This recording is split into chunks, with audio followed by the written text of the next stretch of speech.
বন্ধুরা রে আমার মূল আলোচনার ভিতরে চইলা যাই, ভালো করে শুনো। আরে আমার রহমাতাল লিল আলামিন নবীর বেটি খাতুনে জান্নাত মা ফাতিমা অসুস্থতার মধ্যে স্বামীর কাছে কান্দার কয়, স্বামী গো আমার অসুস্থতার মধ্যে যে আপনার সেবা করতে পারি না। আরে খাতুনে জান্নাত মা ফাতিমার দিকে তাকাইয়া হযরত আলী রাদিয়াল্লাহু আনহু ডাক দিয়া কয়, ফাতিমা তুমি হইলা নবীর বিটি, যার ব্যাপারে আমার নবী বলেছে ওয়া ফাতিমা তো সাইয়্যিদাতুন নিসাই আহলিল জান্নাহ। আল্লাহু আকবার কম। ও গো নবী প্যারা নবী তোমারই দরবার, ও গো নবী প্যারা নবী তোমারই দরবার, যেতাই গেলে একবার যেতে চাই বারবার, ও গো নবী প্যারা নবী তোমারই দরবার, যেতাই গেলে একবার যেতে চাই বারবার। দু জাহানে চলে নবী তোমার জমিদারি, দু জাহানে চলে নবী তোমার জমিদারি, আল্লাহ সব কিছুর মালিক তুমি বন্টনকারী, আমরা নবীর ভিখারি, বলেন আমরা কার ভিখারি?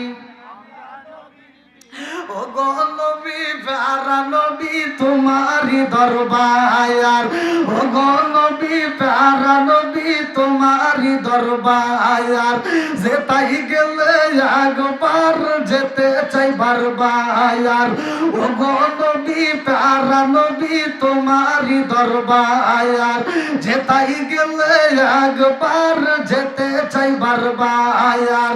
দু জাহানে চলে নবী তোমার জমিদারি, আল্লাহ সব কিছুর মালিক তুমি বন্টনকারী, আমরা নবীর ভিখারি, বলেন আমরা কার ভিখারি?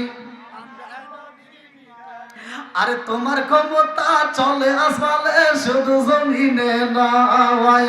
এই কেমন নেতা?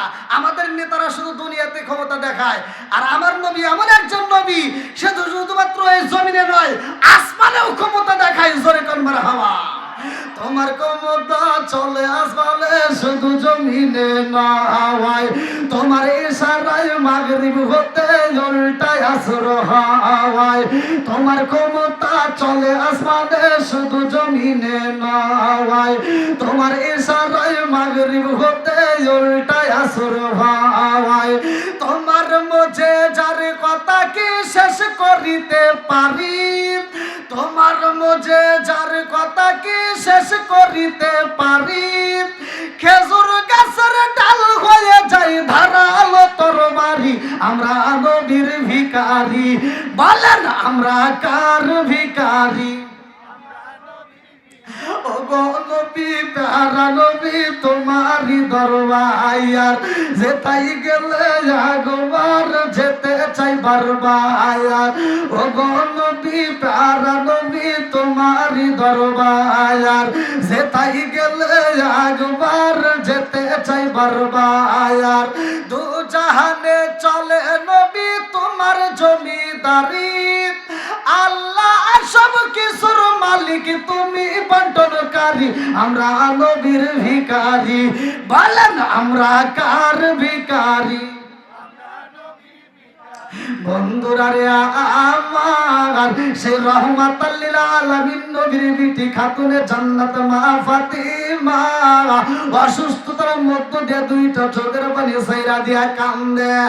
এইবার হযরত আলী রাদিয়াল্লাহু আনহু ডাক দিয়া কয়, ফাতিমা জীবনে একটা ভালো কাপড় দিতে পারলাম না, জীবনে ভালো কোনো কিছু তোমাকে আটটা করে খাওয়াইতে পারলাম না, তুমি হইলা রহমাতাল লিল আলামিন নবীর বেটি, কত তো নাট্য ব্যক্তির নবীর ছেলেরা তোমারে বিয়ে করতে চাইলো, আমার নবী কারোর সাথে তোমাকে বিয়ে দেয় নাই, আমার মতো গরিব সাহাবীর সাথে বিয়ে দিছে। ও ফাতিমা, এই মুহূর্তে তুমি অসুস্থতার মধ্য দিয়ে কান্দো, আমার ভালো লাগে না রে ফাতিমা। আমি জানতে চাই তোমার কোনো কিছু খাইতে মন চাইনি। আরে খাতুনে জান্নাত মা ফাতিমা ডাক দিয়া কয়, স্বামী গো, আমার রহমাতাল লিল আলামিন নবী আমারে বিয়ার সময় বইলা দিছে, ফাতিমা আমার আলীরে কষ্ট দিও না, এমন কোন কিছু আলীর কাছে চাইবা না সেইটা আলী দিতে পারবে না, ওইটা যদি চাও আমার আলী কষ্ট পাইব, আর আলী যদি কষ্ট পাই রে ফাতিমা, আমি রহমাতাল লিল আলামিন নবীও কষ্ট পাবো। জোরে জোরে কোন কথা ঠিক কিনা? কষ্ট পাইতেছে নাকি শেষ করে দেবো বক্তা? হ্যাঁ, যেহেতু বক্তা আছে কিন্তু মানে আপনারা কি সবাই রাজি আছেন? একটু চলবনি। আমি কারো বিরুদ্ধে কথা বলি না, আমার কথা হলো সহজ সরল মানুষ, আর বিশেষ করে বাংলাদেশের মানুষরাও সহজ সরল, এজন্য আল্লাহ তাআলা নিজেও সহজ সরলকে পছন্দ করে। সূরা ফাতিহার পড়ে দেখেন আল্লাহ বলছে ইহদিনাস সিরাতাল মুস্তাকিম, সহজ সরল পথে আসো। তখন ঠিক কিনা? তা আমরা সহজ সরল মানুষ সহজ সরল পথে যাব, আল্লাহর জান্নাত চাই, আল্লাহ কবুল করুক। সবাই করে আমিন। আরেকটু সবাই করে আমিন। এখান থেকে শিখতে হবে। দেখেন নবীর বিটি খাতুনে জান্নাত মা ফাতিমা ধৈর্য ধরছে, এবার স্বামীর কাছে এমন কিছু চাই না যেটা স্বামী কষ্ট পাবে না দিতে পারলে। এইবারে হযরত আলী রাদিয়াল্লাহু আনহু ডাক দিয়া কয়, ফাতিমা এই মুহূর্তে তোমাকে আমি বলতে চাই তোমার কি মনে চায়। এইবার খাতুনে জান্নাত মা ফাতিমা হযরত আলী রাদিয়াল্লাহু আনহুর রানের উপরে উরুর উপরে মাথাটা রাইখা কান্দার কই, স্বামী গো আপনি চিন্তা করবেন না, আমি এমন কিছু চাবো না যেটা আপনি দিতে পারবেন না। আমার ইয়াতিম বাবা বইলা দিছে যেটাই আলী দিতে পারবে না রে ফাতিমা, ওইটা আলীর কাছে চাওয়া যাবে না। আল্লাহু আকবার। হযরত আলী রাদিয়াল্লাহু আনহু ডাক দিয়া কই, ফাতিমা আমি ভালো কইরাই জানি তুমি আমার কাছে তুমি কোনো চাইবা না, দামি কোনো কিছু আবদার করবা না, এটা আমি ভালো কইরাই জানি, কিন্তু অসুস্থতার মধ্য দিয়ে তুমি তো কোনো কিছু খাইতে পারো না, আমার ঘরে ভালো কিছু খাওন নাই।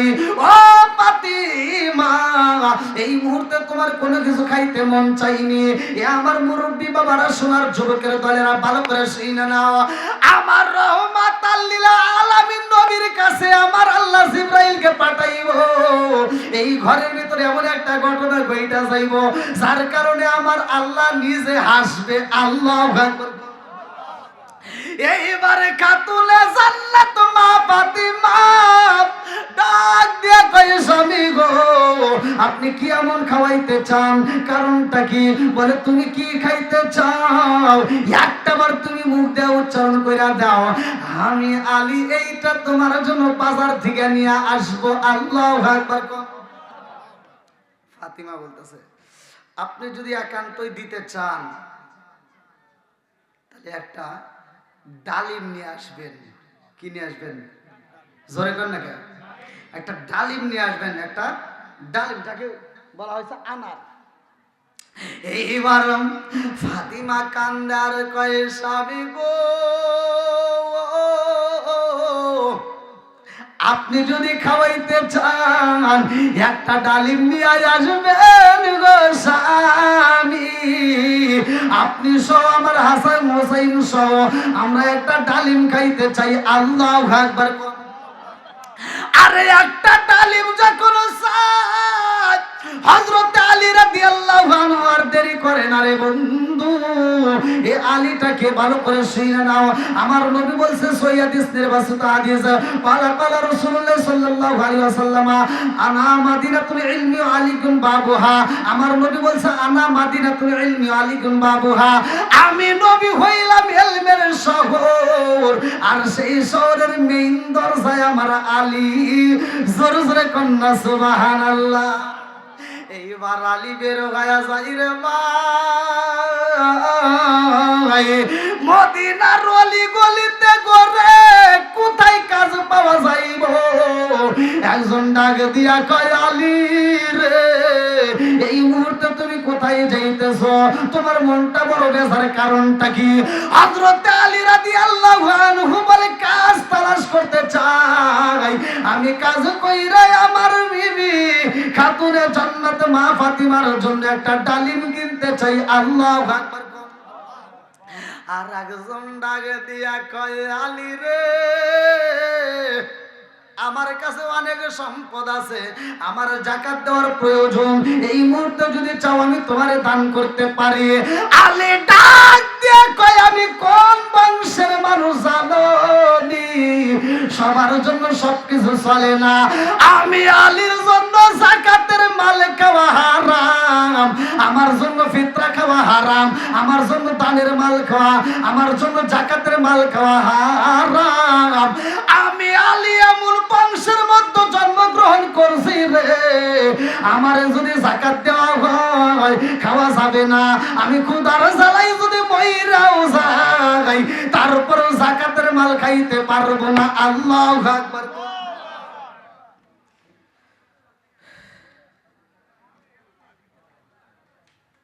কষ্ট হইতেছেন আপনারা? একটু চলবো নি না?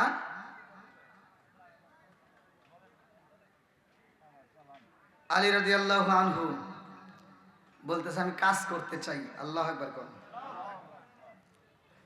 কাজ তালাশ করতেছে, কোন যাকাতের মাল খায় না, কাজের জন্য রাস্তায় বের হয়েছে। এইবার মদিনার অলি গলিতে ঘুইরা ঘুইরা এমন একটা জায়গা তাকায়া দেখে গো,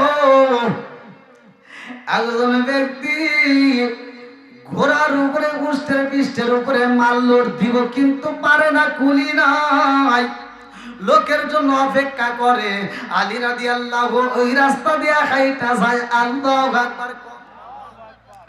এইবার ডাক দিয়া কই ভাই কোথায় যাও রে ভাই? বলে আমি কাজ তালাশ করি, কাজ করতে চাই। এইবার ডাকে দিয়া কই ভাই রে ভাই পারবানি আমার উষ্টের পৃষ্ঠে মালগুলো লোড দিতে পারবানি? আমার উষ্টের পৃষ্ঠে যদি মালগুলো লোড দিতে পারো বিনিময়ে আমি তোমাকে কিছু মুদ্রা দেব। আল্লাহু আকবার। হযরত আলী রাদিয়াল্লাহু আনহু আর দেরি করে না রে বন্ধু, এইবার ওই উষ্টের পৃষ্ঠে মালগুলো লোড দিতে যায়। লম্বা একটা ঘটনা আমি সংক্ষিপ্ত করে মূল পয়েন্টটা টান দিয়া যায়। এই উষ্টের পৃষ্ঠে যখন কষ্ট করে মালটা তুইলা দিছে রে বন্ধু, এইবার তাকে কিছু মুদ্রা দেওয়া হয়। কেউ কোনো তাফসীরকার উল্লেখ করে 1.5 দিরহাম, কেউ কেউ বলে 1 দিরহাম, কেউ বলে 3 দিরহাম, কেউ বলে 2 দিরহাম। এইবার এই 1.5 দিরহাম মুদ্রা নিয়ে বাজারে যাই রে, মনের ভিতর আনন্দ লাগা যায়। আজকে খাতুনে জান্নাত মা ফাতিমার মুখে হাসি ফুটাবো, আজকে আত্মা ভরে একটা ডালিম খাওয়াবো। আল্লাহু আকবার। এইবার বাজারে যাইয়া হযরত আলী রাদিয়াল্লাহু আনহু আর দেরি করেন একটা ডালিম কিনা পালাইছে। এইবার ডালিম কিনা মনের ভিতর কল্পনা জল্পনা শুরু করে দেয়। আল্লাহ ফাতিমা আমার কাছে কোনোদিন এভাবে চাই নয় ভাই, আজকে একটা ডালিম চাইছে, ডালিম খাইতে চাইছে। আমার ফাতিমাকে আমি আত্মা করে একটা ডালিম খাওয়াইতে চাই। এইবার মনে বড় আনন্দ লাগে গেছে। ডালিমটা এইবার পকেটের ভিতর ঢুকাইছে, চাদরের নিচে এইবার আসলার নিচে নিয়ে আস্তার নিচে নিয়ে রওনা দেয়। এই ডালিমটা নিয়ে রাস্তা দিয়ে মুখের ভিতরে হাসি। আল্লাহ ডাক দিয়া কয় জিবরাইল তাকায়া দেখ আলীর মুখের মধ্যে হাসি, আজকে খাতুনে জান্নাত মা ফাতিমারে ডালিম খাওয়াইব, এই আনন্দতে সে মুখের ভিতরে হাসি নিয়ে রওনা দিছে। এই মুহূর্তে আমার আলীরে পরীক্ষা করতে হইব। আল্লাহু আকবার কম।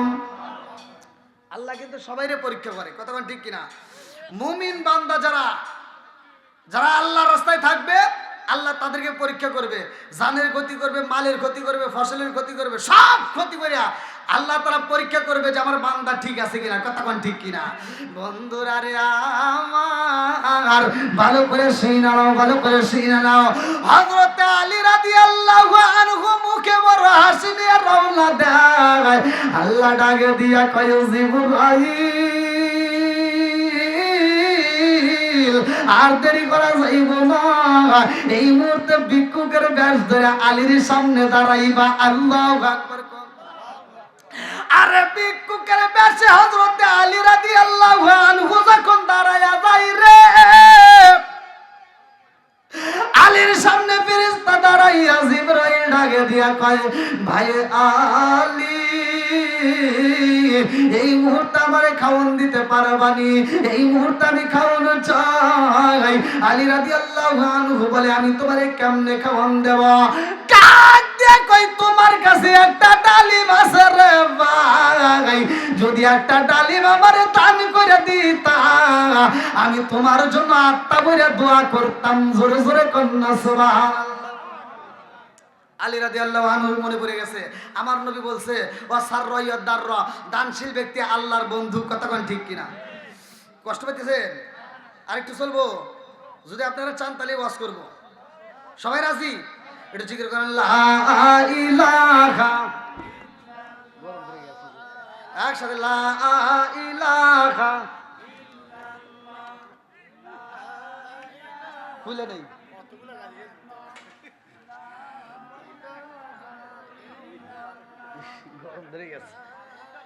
আরো জোরে লা ইলাহা মাশাআল্লাহ লা ইলাহা, এক সাথে লা ইলাহা, জবান খুলে লা ইলাহা। আপনি আমার জানো গো নবীজি, আপনি আমার জানো গো নবীজি, আপনি আমার জায়ান। নয়নে একবার দেখিলে, নয়নে একবার দেখিলে আমরা জোরাইতাম পরায়ান গো নবীজি, আপনি আমার জান। লা ইলাহা আপনারি কারণে গো আমার মন করে আনচায়ান, আপনারি কারণে গো আমার মন করে আনচায়ান। মায়া সুদি লাগে গো একবার, মায়া সুদি লাগে গো একবার নজর কইরো দায়ান গো নবীজি, আপনি আমার জান। লা ইলাহা আপনারি কারণে গো আল্লাহ সাজাইলেন জাগায়ান, আপনারি কারণে গো আল্লাহ সাজাইলেন জাগায়ান। আপনারি সম্মান দেখাইতে, আপনারি সম্মান দেখাইতে আল্লাহ টানাইবেন মিজান গো নবীজি, আপনি আমার জান। লা ইলাহা এক সাথে লা ইলাহা, লা ইলাহা ইল্লাল্লাহু মুহাম্মাদুর রাসূলুল্লাহ সাল্লাল্লাহু আলাইহি ওয়াসাল্লাম। বন্ধুরা রে আমার আলী রাদিয়াল্লাহু আনহু ডাকে দিয়া কয় ভাই রে ভাই নাই। তুমি কয়দিন হলো খাবার খাওয়া না? নিজের জন্য কিনি নাই, আমার ঘরের বিবির জন্য কিনছি। এইবার ভিক্ষুকে ডাকে দিয়া কয় মায়ালি রে, আজকে যদি তুমি ডালিম নাই আমার দিতা, আমি ডালিম না খাইয়া তোমার জন্য আল্লাহর দরবারে দোয়া করতাম, তোমার সংসারের জন্য দোয়া করতাম, তোমার বিবির জন্য দোয়া করতাম।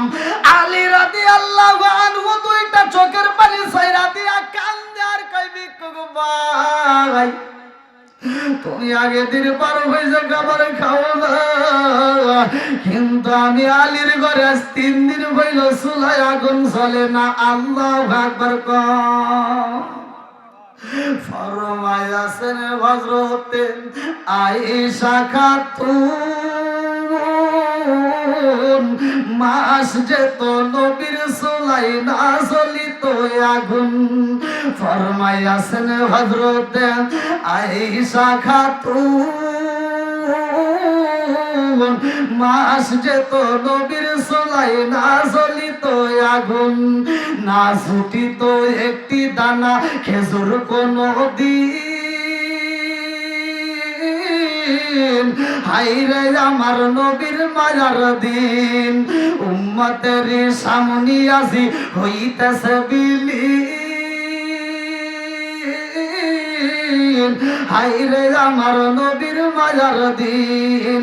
ফরমায়াছেন হযরতে হাফসা খাতুন, মোটা সুতার চাদর নবীর ছিল যে একখানা। কয়টা? সরে কোন না কে কথা বুঝতেছেন না মনে হয়? আর আমাদের ঘরে কি কাপড়ের অভাব আছে? একসাথে বলেন অভাব আছে। এখন নামাজের অভাব, কথা কোন ঠিক কিনা? আগে মসজিদ ছিল কাঁচা কিন্তু মুসল্লি ছিল পাকা, এখন মুসল্লি কাঁচা মসজিদ হয়েছে পাকা, কথা কোন ঠিক কিনা? আগে এত সুদখোর ঘুষখোর ছিল না, কথা কোন ঠিক কিনা? এখন সুদে বইরে গেছে, সব হুজুর ওয়াজ করে ইন্নাস সালাতা তানহা আনিল ফাহশাই ওয়াল মুনকার, নামাজ অশ্লীল ও খারাপ কাজ থেকে বিরত রাখে। আর আমি বলি তুমি কোন চাইতে নামাজ পড়লা? যেই নামাজ তোমাকে সুদ থেকে ফিরাইতে পারে না, যেই নামাজ তোমাকে ঘুষ থেকে ফিরাইতে পারে না, যেই নামাজ তোমাকে গীবত থেকে ফিরাইতে পারলো না, আমি ফতোয়া দিলাম ওই নামাজ তোমাকে জাহান্নামের আগুন থেকে ফিরাইতে পারবে না। কথা কয় না? এমনও মুসল্লি আছে দেখবেন 5 ওয়াক্ত নামাজ পড়ে, ফজরের নামাজ পড়া মাথার টুপি মাথায় দিয়া আর এক বাড়ি যা কয় তুই কিন্তু গত সপ্তাহে সুদের টাকা দিস নাই। কথা বল না কে? এরকম সুদখোর নামাজি আছে না নাই? সমাজের ভিতরে এমনও হাজি আছে সারা জীবন আকাম পুকাম করছে, ও হজে যাওয়ার আগ মুহূর্তে আবার সিটারি করছে। 4টে মেয়ে আছে, একটা ছেলে আছে, সব সম্পত্তি ছেলের নামে লিখে দিয়া ও মেয়েরে ফাঁকি দিয়া মক্কা মদিনা হজ করিয়া ও খালি বীরে মাথায় দিয়ে ঘুরে। কথা কন না কে? আর আমি ফতোয়া দিয়ে যাচ্ছি, ভালো করে শুনে নাও। তুমি মনে করছো যে এই হজ করে বীরে মাথায় দিয়ে ঘুরিয়া আর মুরগির মতো ঠুকাইয়া, আর এই মুরগির মতো ঠুকাইয়া নামাজ করে কপালে দাগ ফালাইয়া তুমি আল্লাহর জান্নাতে যাইবা, এত সহজ না। আমি ফতোয়া দিয়ে গেলাম, তুমি মুরগির মতো ঠুকাইয়া কপালে দাগ ফালাইতে পারবা, মক্কা মদিনার ইমামকে দিয়েও যদি তোমার জানাজার নামাজ পড়াও, আমার আল্লাহ তোমাকে জান্নাতে দিবে না, দিবে না, দিবে না। কারণ তুমি মেয়ের হক নষ্ট করছো। একটা হচ্ছে হুকুকুল্লাহ, হুকুকুল ইবাদত, একটা হচ্ছে আল্লাহর হক আর একটা হলো বান্দার হক। কথা বল না কি? একটা আল্লাহর হক আর একটা কার হক? বান্দার হক। আল্লাহর হক নষ্ট করছো, নামাজ পড়ো নাই, যাকাত দাও নাই, রমজান মাসে রোজা রাখো নাই। আজকের আলোচনা ভালো লাগছে, তুমি তওবা করবা। আল্লাহ বলছে ইন্নাহু হুয়াত তাওয়াবুর রহিম, নিশ্চয় আমি আল্লাহ তাআলা তওবাকারীকে ভালোবাসি। সূরা আল ফুরকান আয়াত নম্বর 70 আল্লাহ বললেন ইল্লা মান তাবা ওয়া আমানা ওয়া আমিলা আমালান সলিহান ফাউলাইকা ইবাদদিলুল্লাহু সাইয়্যাতিহিম হাসানা। আল্লাহ বলে যারা তওবা করে নেক আমল করে তাদের तमाम জীবনের গুনাহকে আমি আল্লাহ তাআলা maaf করে দেই। জোরে কোন সুবহানাল্লাহ। তোমার সব গুনাহ মাফ করবে, কিন্তু তুমি যদি অন্যের হক নষ্ট করো ওইটা আল্লাহ মাফ করবে না। কথা কোন ঠিক কিনা? শিরক গুনার পরেই অন্যের হক। ভালো করে শুনে নেন। আপনার মেয়েকে ফাঁকি দিয়েছেন, আপনার মেয়ে যতক্ষণ পর্যন্ত আপনাকে মাফ করবে না ততক্ষণ পর্যন্ত আপনার জন্য জান্নাতের দরজা খোলা হবে না।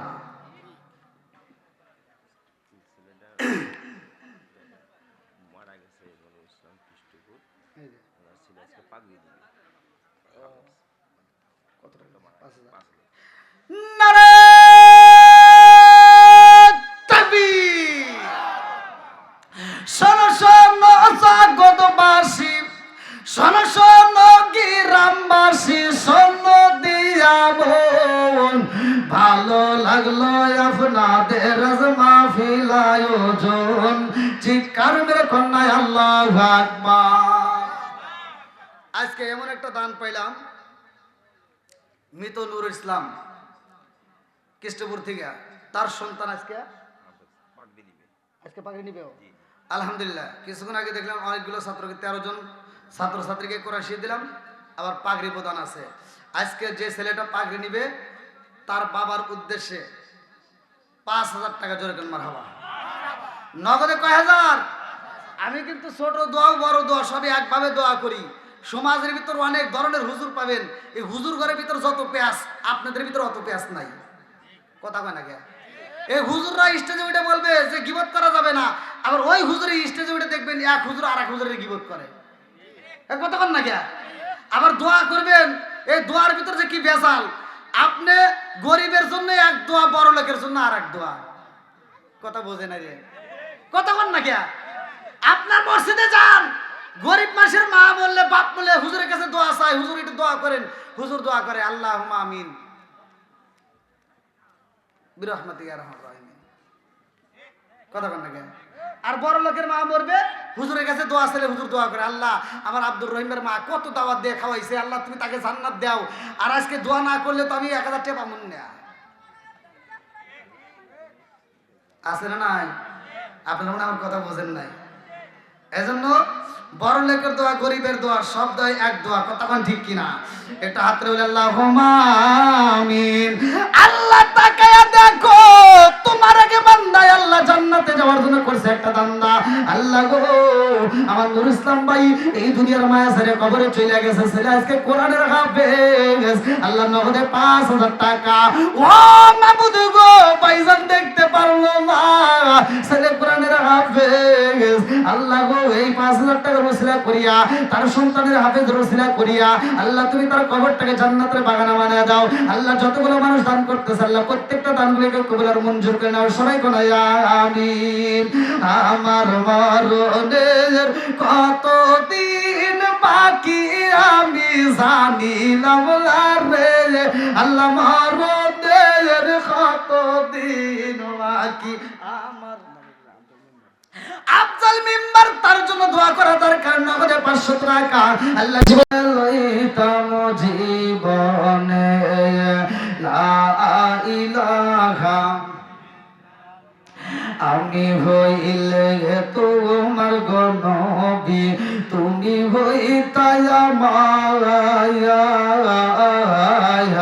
তুমি বিনে কইরা বাজারে কে আছে আমার। আমি হইলে তোমার গনবী, তুমি হইতাই আমার, তুমি বিন কইরা বাজারে কে আছে আমার। চাই না আমি সাথে কুলমান, চাই না আমি সাথে কুলমান, রাইকো মায়ার নজরে নবী দাঁড়াও একবার সামনে, সনমের মতো দেখার লইতাম জীবনে। ও গো মায়ার নবী গো, সনমের মতো দেখার লইতাম জীবনে। লা ইলাহা, একসাথে লা ইলাহা, লা ইলাহা ইল্লাল্লাহু মুহাম্মাদুর রাসূলুল্লাহ সাল্লাল্লাহু আলাইহি ওয়াসাল্লাম। নাহমাদুল্লাহ হামদা শাকিরিন ওয়া সাল্লাল্লাহু আলা নবিয়িল উম্মি ওয়া আলা আলিহি ওয়া আসহাবিহি আজমাইন। বা'দা আম্মাবাদ, সকল প্রশংসা মহান আল্লাহ তাআলার, যিনি আমাকে আপনাকে ভালোবেসে মায়া করে দয়া করে এত সুন্দর একটা পরিবেশে কোরআনের মজলিসে একত্রিত করলেন। এজন্য প্রাণ খুলে শুকরিয়া আদায় করি। সবাই বলুন আলহামদুলিল্লাহ। শতকোটি দরুদ ও সালাম বর্ষিত হোক আমার আপনার নবী, দয়াল নবী, মার নবী, বিশ্বের মানবতা মুক্তির দিশার আকায় নামজার তালিদার মদিনা আহমদ মুস্তাফা, মুহাম্মদ মুস্তাফা, সকলেই বলুন সাল্লাল্লাহু আলাইহি ওয়াসাল্লাম।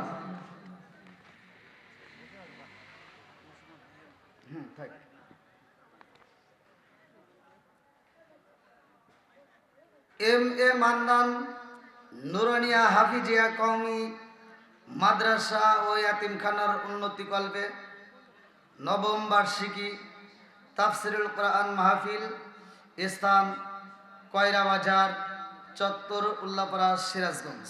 তারিখ 30শে ডিসেম্বর 2025, রোজ মঙ্গলবার। আজকের মাহফিলের সম্মানিত সভাপতি জনাব আলহাজ ইঞ্জিনিয়ার এম এ মান্নান, প্রতিষ্ঠাতা ও সভাপতি অত্র মাদ্রাসা। আল্লাহ তাআলা তাকে কবুল করে, সবাই বলেন আমিন। সহ সভাপতিবৃন্দ, প্রধান অতিথি জনাব আলহাজ মাওলানা রফিকুল ইসলাম খান, জনাব এম আকবর আলী সাহেব, বিএনপি মনোনীত এমপি প্রার্থী, পদপ্রার্থী, উল্লাপাড়া। বিশেষ করে আজকের মাহফিলের প্রধান মেহমান জনাব মোহাম্মদ রফিকুল ইসলাম মানিক, চেয়ারম্যান চিত্রপুরী কৃষিচিত্র, উল্লাপাড়া। মুফতি আব্দুর রহমান কাসেমি, সভাপতি ইসলামী আন্দোলন, উল্লাপাড়া।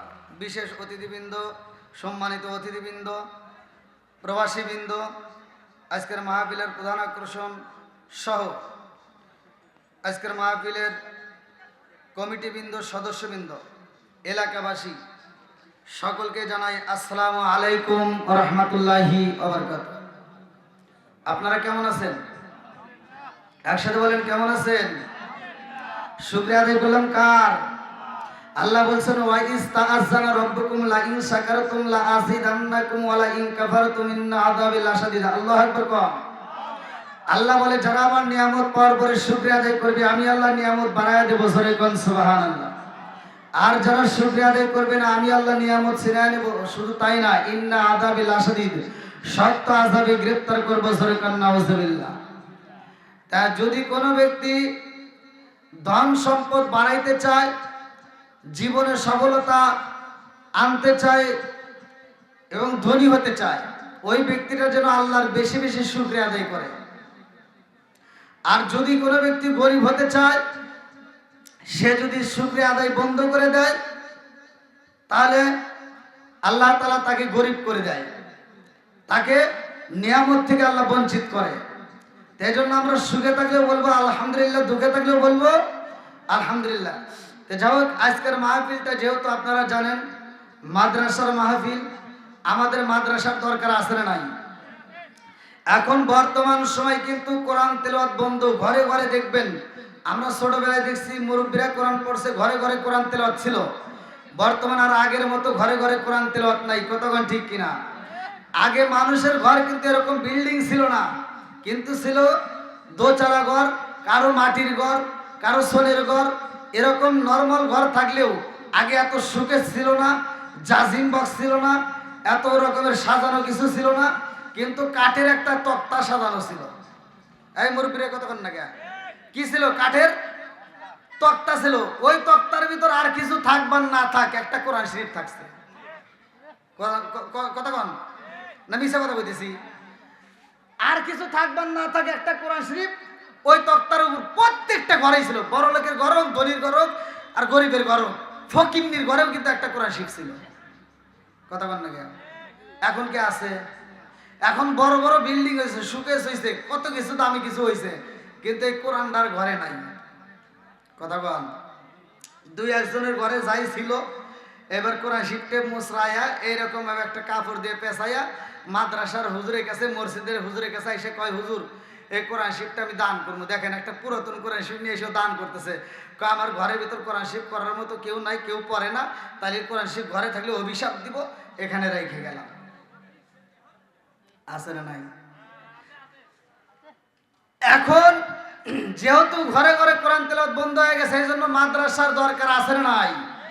আর কিছু একবার না হোক সন্তানদেরকে মাদ্রাসায় দিবেন, এরা কোরআন তেলাওয়াত করবে। এই মাদ্রাসায় সকাল সন্ধ্যা কোরআন তেলাওয়াত করতে হবে। আর এই কোরআন তেলাওয়াত গুলো আর কেউ পাকবান না পাক, যারা সন্তান দিছে গার্জিয়ান পাবে।